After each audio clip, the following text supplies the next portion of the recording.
नमस्कार, मी भाऊ तोरसेकर. तुम्ही बघतात प्रतिपक्ष. मित्रांनो, सोमवारी व मंगळवारी मला आठवत नाही, पण ते घाटकोपरला जे प्रचंड मोठं असं होर्डिंग होतं, जे कोसळलं बाजूच्या पेट्रोल पंपावर, आणि त्यात 14 लोकांचा मृत्यू झाला. जवळजवळ 100च्या आसपास लोक जखमी झाले. त्याच्यानंतर त्याचा संदर्भ देऊन एका चॅनेलवर कुठल्या तरी बातमी बघायला मिळाली की हे मृत्यू झाले, त्याचा कोणाला खेद खंत आहे का. त्यापासून तिसऱ्या दिवशी मुंबईत उपनगरामध्ये देशाचे पंतप्रधान नरेंद्र मोदी हे रोड शो करणार आहेत, तर त्यांना त्याविषयी खेद वगैरे काही आहे की नाही. मला गंमत अशी वाटली की याविषयी खेद ज्यांना वाटायला पाहिजे त्यांना थोडा तरी वाटलं आहे का? थोडा तरी वाटलं आहे का? सांगा मला. कोण आहे हा माणूस? आहे कोण? ज्याच्यावर 21 गुन्हे नोंदलेले आहेत, तो कोण भिंडे नावाचा माणूस आहे, ज्याच्या मालकीची ही कंपनी आहे. तो कुटुंबासकट घरदार सोडून फरारी झाला आहे. त्याच्यावर सदोष मनुष्यवधाचा गुन्हा दाखल होईल याची ग्वाही मुख्यमंत्री एकनाथ शिंदे यांनी दिलेली आहे. असा माणूस हा इतक्या बेकायदेशीररित्या कुठे कुठे होर्डिंग उभी करतो आणि प्रचंड धंदा करतो, तर त्याचे संबंध ज्यांच्याशी आहेत त्या कोणाला तरी लाज वाटली आहे का? कारण हे सगळं झाल्यानंतर 24 तासात टी व्हीच्या कॅमेऱ्यासमोर आलेला किरीट सोमय्या हा माजी खासदार, त्याच्यावर किती गुन्हे दाखल झालेत, त्याची कुठे कुठे किती बेकायदेशीर होर्डिंग्ज आहेत, ती कोणाच्या हद्दीत आहेत, महापालिकेच्या हद्दीत आहेत, रेल्वेच्या हद्दीत आहेत, त्याच्या परवानग्या कोणाकडून दिल्या जातात वगैरे वगैरे तपशील टाहो फोडून किरीट सोमय्या सांगतो. आणि याच्यावर 21 दखलपात्र गुन्हे जर असतील तर असा माणूस इतक्या उजळ माथ्याने सगळ्यांकडे वावरतो कसं? मला गंमत त्याची वाटते. छगन भुजबळ तर राम कदम या आमदाराला सल्ला देतात, असा कोणाचा तरी कोणाबरोबर फोटो आहे म्हणून त्याचा अर्थ काढून कोणावर दोषारोप करू नयेत असा सल्ला छगन भुजबळ देतात. मला गंमत वाटते, छगन भुजबळ असोत किंवा तो राम कदम असो की आणखीन कोणीही असोत, ज्यांच्याबरोबर या भिंडेचे फोटो असतील, त्या कोणाला तरी त्याची थोडी लाज लज्जा शरम वाटली आहे का? जो माणूस मुंबईत राहत नाही, दिल्लीत राहतो, देशाचा कारभार चालवतो, देशाचा पंतप्रधान आहे, त्याला खेद आहे का अशा बातम्या रंगवणारे जे बेशरम पत्रकार आहेत? त्यांना हा प्रश्न कधी पडला का ही अचानक एवढी मोठमोठी अवाढव्य होर्डिंग्स लावली जातात, त्याच्यावर थोडी आपण स्टोरी करावी, बघावं ह्या होर्डिंगसाठी कुठच्या मान्यता घ्याव्या लागतात, कोणाकोणाच्या परवानग्या घ्याव्या लागतात, त्याच्यावर आक्षेप कुठचे असू शकतात, त्यासंबंधीचे कायदे काय आहेत, याविषयी कोणाला तरी, कुठच्याही पत्रकाराला, कुठल्याही वाहिनीला, कुठल्याही वर्तमानपत्राला थोडा शोध पत्रकारिता करून ही होर्डिंग्स उपटली कुठून यावर अभ्यास करून माहितीपूर्ण बातमी द्यावी, उहापोह करावं असं वाटलं होतं का? जर तुम्हाला वाटलं असतं तर गोष्ट वेगळी होती. पण मुंबईमध्ये प्रचंडच्या प्रचंड कामं अवैध, अनधिकृत, बेकायदा चालतात. ती राजरोज डोळ्यासमोर दिसत असतानासुद्धा रोज सकाळी कोण हगला, कोण मुतला, कोण पाजला याच्याकडे कॅमेरे घेऊन बसलेले जे लोक आहेत, त्यांना 14 माणसं मेली ही आपला नाकर्तेपणा आहे. याची लाज वाटली का? ज्या माणसाविरुद्ध किरीट सोमय्या सांगतो की 21 गुन्हे नोंदलेले आहेत, त्याविषयी माहिती द्यावी, त्यावरून कल्लोळ उठवावा, एल्गार पुकारावा असं कुठल्याही वाहिनीला वाटलं नाही. माईक घेऊन भिकाऱ्यासारखे पुढाऱ्यांच्या मागे धावत सुटतात. त्यांनी तुम्हाला शिव्या घातल्या, तुम्ही यांना शिव्या घाला.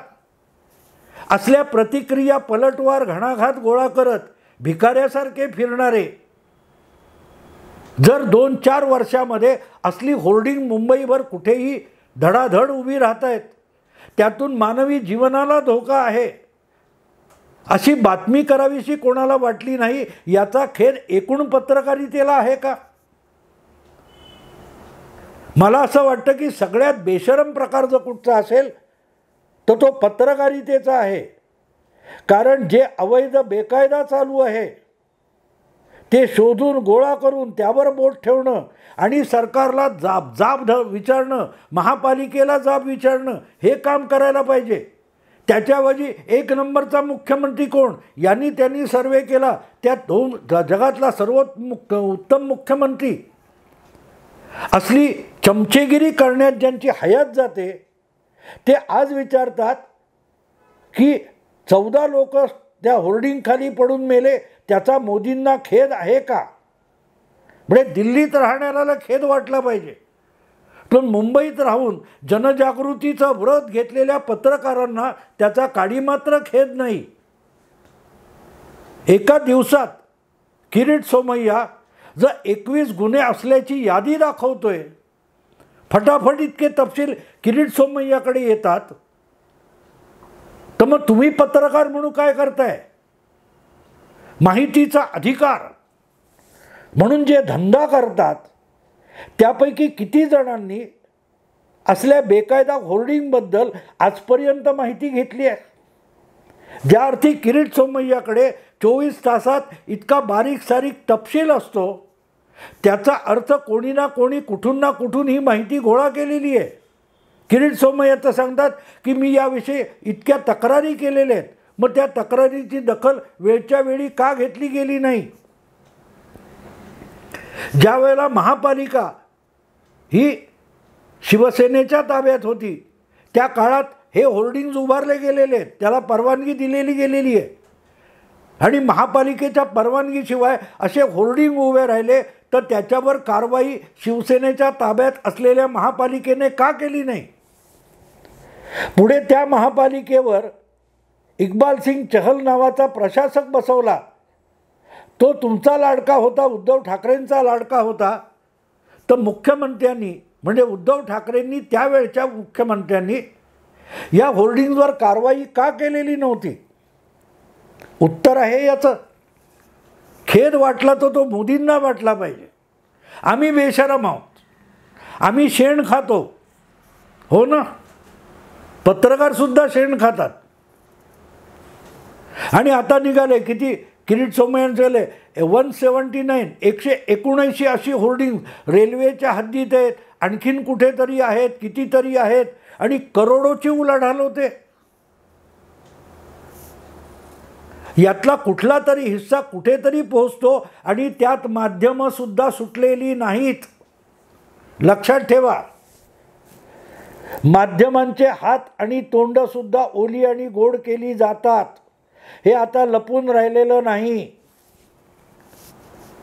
खऱ्या खुऱ्या भानगडी, अवैध धंदे दाखवणं केव्हाच थांबवलंय माध्यमांनी. पाकिट पत्रकारिता ही सरसकट झालेली आहे. म्हणून कुठचा नेता कुठे पाहतो त्याचा आवाज रेकॉर्ड करायला धावत असतात.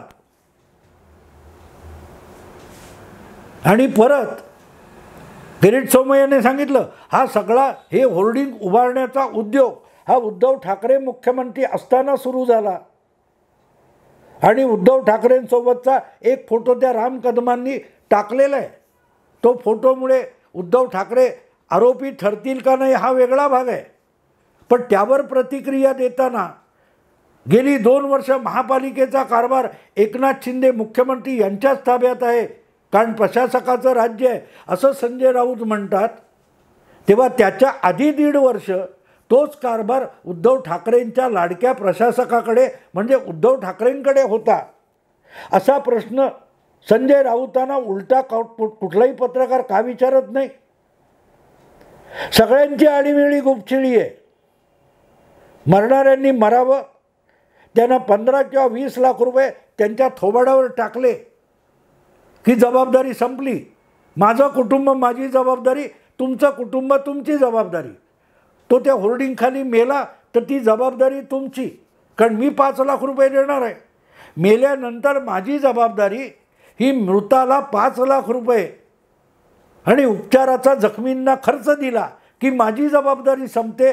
ही प्रशासनाची आणि राज्यकर्त्यांची मानसिकता झालेली आहे.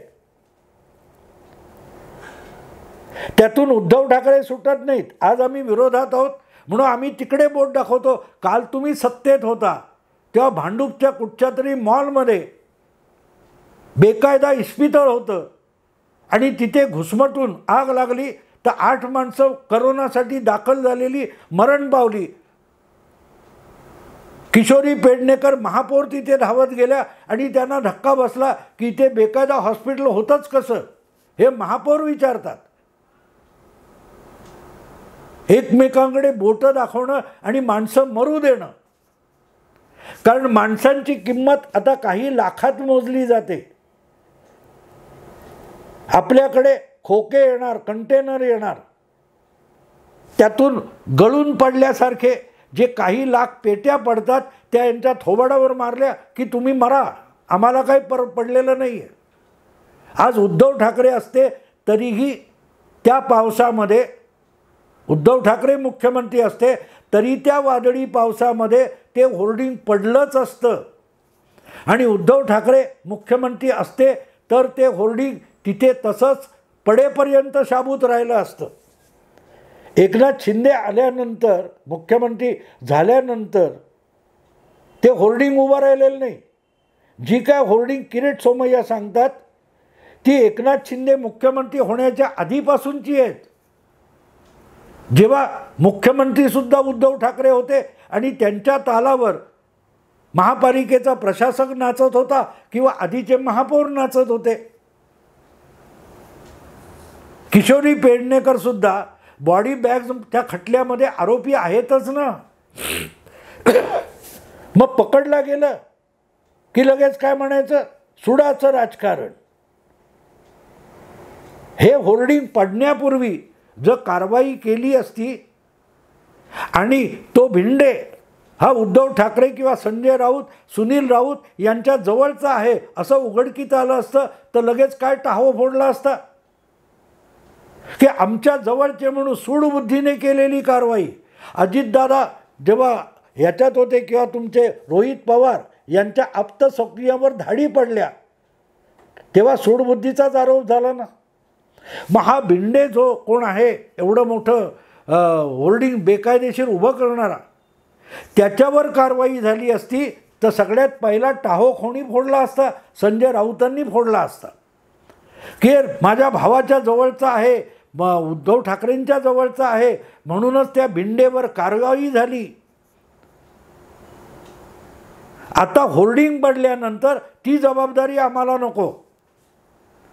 ज्या वेळेला रवींद्र वायकर काल परवा काय म्हणालेत, जेलमध्ये जायचं नाहीतर पक्ष बदल करायचा एवढाच चॉईस होता आणि मला आमच्या पक्षप्रमुखांनी म्हणजे उद्धव ठाकरेंनी मदत केली नाही, वाचवलं नाही. त्यातूनच उद्धव ठाकरे आणि शिवबाटाची नीतिमत्ता कळते की आरोपी ठरलात की तुम्ही आमचे नाही. बघा आरोपीला ह्यांनी स्वतःकडे घेतलं. भिंडे याच्यावर इतकी वर्ष कारवाई झाली नाही, त्यापैकी 2 वर्ष, पावणे 2 वर्ष एकनाथ शिंदे मुख्यमंत्री आहेत. पण त्याच्या आधी मुख्यमंत्री कोण होता, त्याच्या आधी महापालिका कोणाच्या ताब्यात होती? एक पत्रकार संजय राऊतना हा उलटा प्रश्न विचारत नाही, कारण हे पण त्यांचे मिंदे आहेत.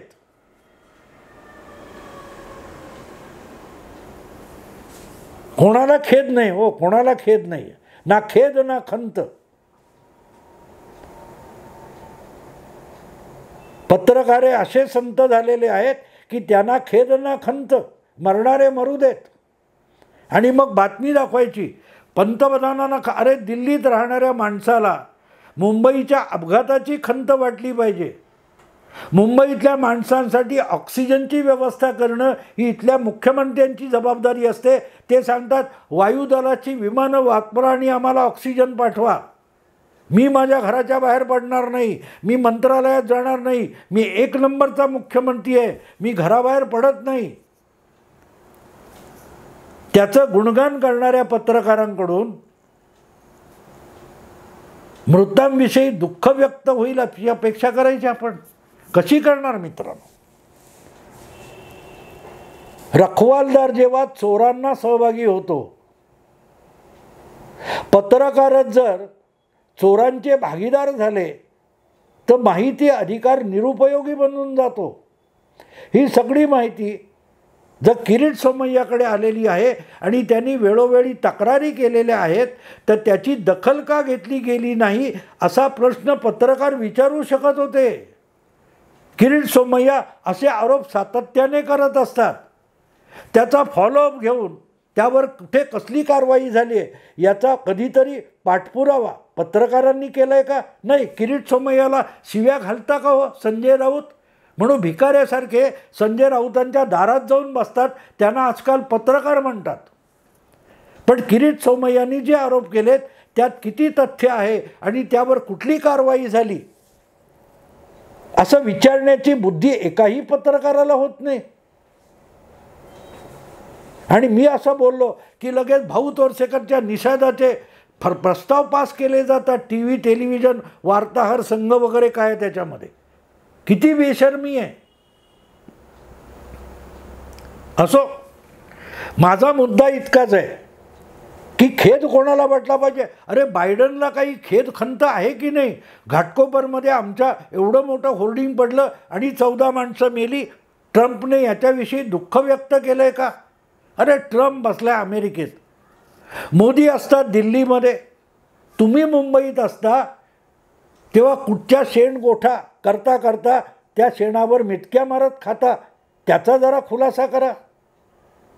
या माणसाची इतकी प्रचंड संख्येने होर्डिंग मुंबईभर बेकायदा उभारलेली असतील तर मुंबईतले पत्रकार काय करत होते हा सगळ्यात पहिला प्रश्न आहे. एकनाथ शिंदे, उद्धव ठाकरे, संजय राऊत, नेते, महापौर बाजूला ठेवा, प्रशासक, सगळ्यात पहिला प्रश्न पत्रकारांना विचारला पाहिजे. जे अफाट पीक आलेलं आहे मुंबईत जागोजागी, आणि ही गोष्ट छोटी नाही आहे. हे जे काय होर्डिंग पडलं हे म्हणे जगातलं सगळ्यात उंच होर्डिंग होतं. लिम्का बुक ऑफ रेकॉर्डमध्ये ते नोंदलं गेलेलं आहे. म्हणे कोणी चोरून लपून केलेलं नाही आहे. लिम्का बुक ऑफ रेकॉर्डमध्ये ज्यावेळेला एखाद्या गोष्टीची नोंद होते त्याच्यासाठी एक प्रक्रिया पार पाडली जाते. त्याचं कौतुक करताना तिथे बिस्किटं, चहा खायलाही हजर राहिले असतील, त्या प्रसिद्धी द्या म्हणून जाहिराती पण उकळल्या असतील किंवा पाकिटं घेतली असतील. पण हे होर्डिंग हे कायदेशीर आहे का, नियमांच्या चौकटीत बसणारं आहे का, हे कोणीही विचारलं नसेल. मला आठवतं मित्रांनो, ज्या वेळेला करोना काळामध्ये पुण्यात मोठाच्या मोठा तो करोना कॅम्प आणि तंबू ठोकलेला होता, त्याच्या उद्घाटनाला उपमुख्यमंत्री अजितदादा आणि विरोधी नेते देवेंद्र फडणवीस बाजूबाजूला खुर्चीत बसले होते उद्घाटनाला. याचं गुणगान करण्यात आलं. पण त्या करोना सेंटरमध्ये डॉक्टर आहेत का, औषध आहेत का, उपचाराची साधनं आहेत का, याचा चकार शब्द पत्रकारांनी विचारला नाही किंवा तपासला नाही. आणि शेवटी त्या उद्घाटनाला उपस्थित असलेला एक पत्रकार त्याच करोना सेंटरमध्ये मृत्युमुखी पडला होता. इतके बेशरम झालेले आहेत पत्रकार. आपलाही जीव जातो याचं सुद्धा भान या पत्रकारांना राहिलेलं नाही. इतके हे खाऊगिरीला सोकावलेले आहेत. पत्रकारिता ह्या आता चौथा स्तंभ राहिलेला नाही, तो आर्थिक खाऊगल्ली झालेला आहे. इतकाच याचा अर्थ लावू शकतो. आणि चोराट्या उलट्या बोंबा तसं हे बातम्या देणार की मोदींना 14 लोक होर्डिंग खाली मेली, त्याविषयी खेद तरी आहे की नाही, हे रोड शो काढतात. त्या माणसाला माहिती पण नसेल चोराच्या उलट्या बोंबा. असो मित्रांनो, किती घसा खरवडून बोललो तरी ह्या लोकांची लाज लज्जा ठिकाणावर येण्याची शक्यता नाही. इतका बेशरमपणा ओरपून खाल्ले प्यालेले हे मीडियावाले आहेत. चोर उलटा कोतवाल को डाटे म्हणतात असं. आत्ता इथेच थांबतो. आवडलं लाईक करा, शेअर करा, सबस्क्राईब करा. नमस्कार.